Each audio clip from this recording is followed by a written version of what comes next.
大家好，今日同大家介紹孟子嘅惻隱之心，以及惻隱之心面對的現代挑戰和應該如何回應現代挑戰。惻隱之心出自孟子《公孫手上》，係孟子四端之心的一種。四端之心分別為惻隱之心、羞惡之心、辭讓之心和是非之心。惻隱之心亦為憐憫傷痛的心，羞惡之心亦為羞恥憎惡的心，辭讓之心亦為辭謝推讓的心，是非之心亦為辨別是非的心。而一個人有呢四個線端，就好似身上面有手足四肢一樣，人人皆有，與生俱來的。如果培養呢四端，就可以培養四德：仁、義、禮、智。而今日嘅重點為惻隱之心，而培育惻隱之心，最終就能夠成為仁者。相反，冇咗呢四德，就不能稱之為仁，因為四德係稱之為人嘅必要條件。呢度嘅人意思唔係單單指生物物種分類嘅人，而係人性心入面道德嘅價值觀。如果人唔可以用道德價值觀嚟控制自己，就會做一啲損人利己嘅事，就如同禽獸一樣，咁樣係會損害社會嘅和諧。但係孟子唔係認為人人都有與生俱來嘅四端，點解突然又會話冇咗呢啲四端呢？孟子係會咁樣回答嘅，因為人們沒有好好擴充同培養自己嘅四端之心，最終四端之心會變得越嚟越渺小，難以發現。孟子提及一個惻隱之心嘅例子，孺子樂井。人們搶救落井兒童，唔係因為任何利益關係而選擇搶救落井兒童，而係因為產生咗惻隱之心，可以理解為同理心。人們會心諗，如果我係兒童嘅父母，係唔會希望自己的兒子因為沒有人搶救他而失去了。如果失去了自己的兒子，係會有幾咁傷心呢？因為唔希望孺子嘅父母雙親傷心，而因此選擇咗去搶救孺子。呢種諗法係自然嘅，憑住直覺而產生嘅。然而現今社會喺幫助他人嘅議題上面出現咗一陣歪風，碰瓷。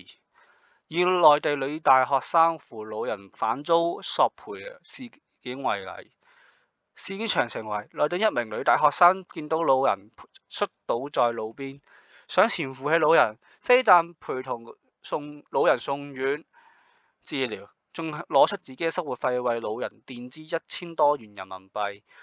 然而老人一口咬定係女大學生撞到佢嘅，要求女大學生賠償5000人民幣。女大學生喺件事入面會評價為一位仁者，佢基於老唔老以及人之老嘅惻隱之心，以尊敬愛護自己嘅老人一樣，向陌生老人伸出援手，不但陪同老人送院治療，仲犧牲咗自己嘅利益生活費嚟幫助陌生老人，唔希望陌生老人因為延誤治療而造成咗巨大嘅損失。